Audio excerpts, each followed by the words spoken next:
For my 100th video, I decided to showcase the miniature house that I built completely from scratch. These bricks were also made by hand, and every single one of them was cut and placed one at a time.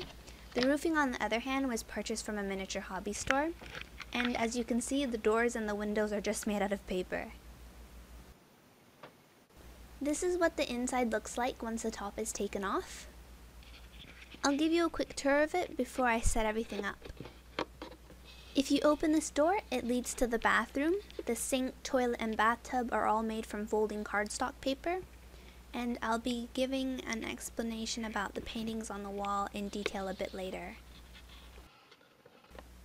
This is the bedroom area. The carpet is just a rectangular piece of fabric.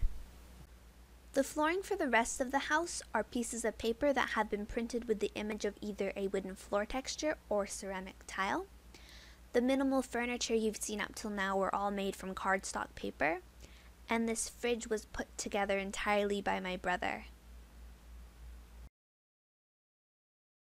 Here is where I stored all the other parts that go inside of the house, so it isn't as empty as you've just seen it. This box holds some of the breakable items, and it's padded with newspaper. I'll be taking everything out of the box and explaining them in detail.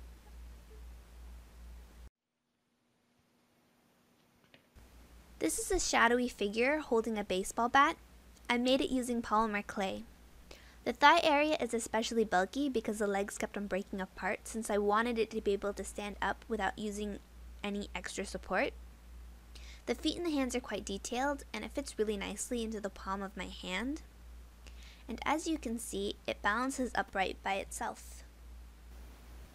These two cabinets were purchased from Michaels a long time ago. I decided to use this one as a bookcase, and I think all the miniature books together make it look like an actual collection of books.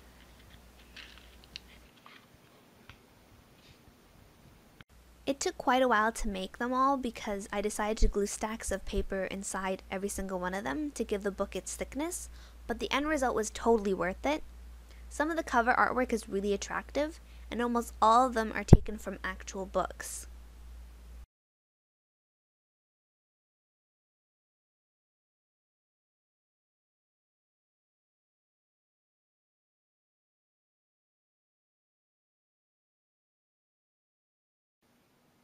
I put these wooden pieces of furniture together using 3 separate doll furniture making kits, and I used stain on them to make them look more attractive. I had to cut them out of these thin wooden sheets, and then I had to try and piece them together. And sometimes the wood was warped, so it made it even harder to put together.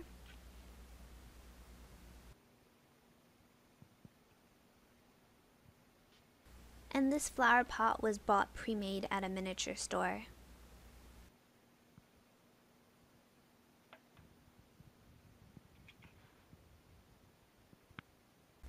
This shelf holds miniature art supplies.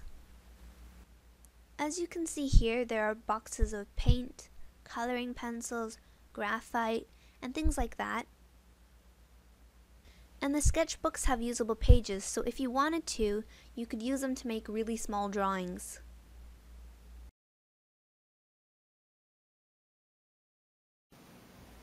These plastic cats were all bought as they are.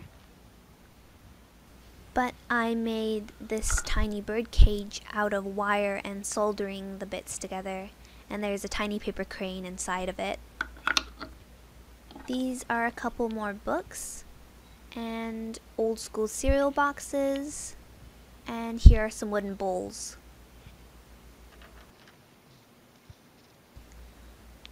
The design on this teapot was done by one of my very talented friends, but the top looks ugly because I messed it up. Over here, these are supposed to be a couple of jars. These are some kitchen things. This is a bowl of fruit made out of polymer clay. There is an apple, an orange, and a banana. The banana is especially adorable looking. There is a kitchen sponge, a cup, and another cup holding a small fork and spoon. This water bottle, 2 tins of pop, and 2 cans of tuna were bought by my mum. And those metal trays are like baking pans. This is what the house looks like completely set up. So the theme I decided to use was animal abuse, but the real main message, or what you take away from seeing this installation piece, is for you to determine for yourself, because that's the beauty of art. I put so much effort into making this, and I hope all the little details really make it come alive. The paintings that you saw previously on the walls, excluding the ones from the bedroom, are all actually previous pieces of artwork I've done. I'll be showing those in a separate video sometime later. Hopefully you can tell from the quality of the video that I got a new camera. It's the Camilio BW10 from Toshiba, and another change is that I'm using a different video editor. It's called Magix Movie Edit Pro 15 Plus. Now I want to take some time to apologize for disappearing for the last 4 months or so. I wasn't motivated to make any videos because I went back home for the summer. So the lighting was completely off and I couldn't make any lemoning videos because I couldn't take the proper equipment with me. So I'm really sorry about that, and I want to thank everyone who left me messages, watched and liked my videos, and particularly those who subscribed to me while I was away, and to those of you who have stuck around from the very beginning. You are awesome! With that said, I hope you'll enjoy the rest of the video.